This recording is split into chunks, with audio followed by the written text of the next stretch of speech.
One thing that J.J. Abrams will be bringing to the table in Episode 9 is, of course, the introduction of more Jedi and Sith lore to be discovered that will expand the knowledge of the Jedi and the Sith to the audience that go ahead and see this movie come December of this year.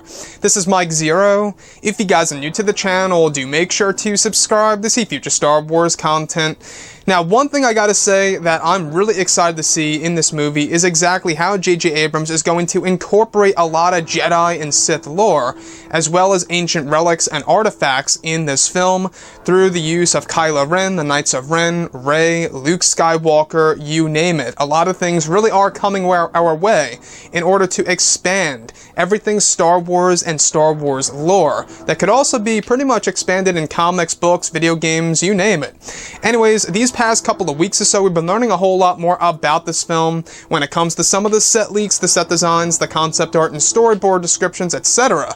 One of which has all to do with a moment between Kylo Ren, the Knights of Ren, and the discovery of a certain lightsaber. Specifically, a description of Kylo Ren inside of a vault of Jedi and Sith relics. It's described that all 6 knights of his Knights of Ren are behind him, going through the relics and searching for valuable artifacts. The next goes over Kylo Ren with an ignited green crossguard lightsaber that appears to be stable in design, with a Knight of Ren behind him wielding a red lightsaber blade.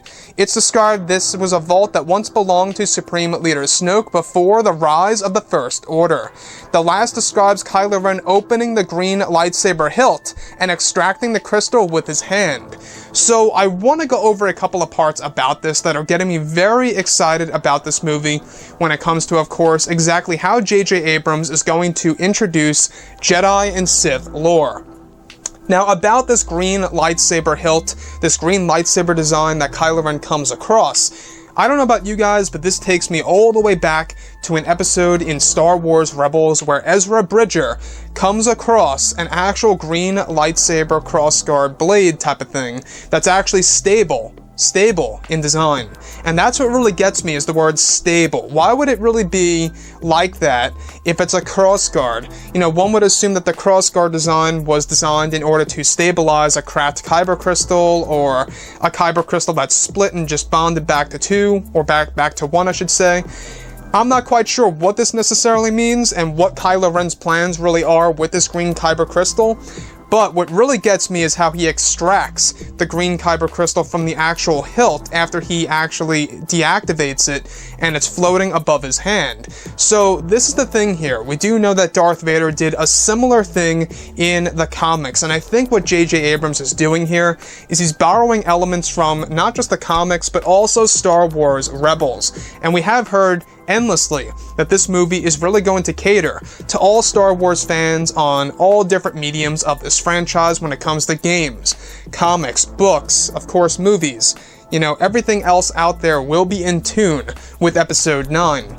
So this green crossguard lightsaber most definitely is probably one of the same ones that we saw in that Star Wars Rebels episode where Ezra Bridger picks it up, activates it, and it deactivates because it's broken or just old or ancient. So in this scenario, we have Kylo Ren extracting the crystal. Now, what I believe as to why he's extracting this crystal is because he's going to use a non-cracked crystal, alright? A flawless crystal in order to put that into his new and actual crossguard lightsaber hilt, and he's going to make it bleed. We're actually going to see this for the very first time, I believe, where he's going to make a kyber crystal bleed and turn it into red. Now, that's one thing that Darth Vader did to correct and fill his kyber crystal.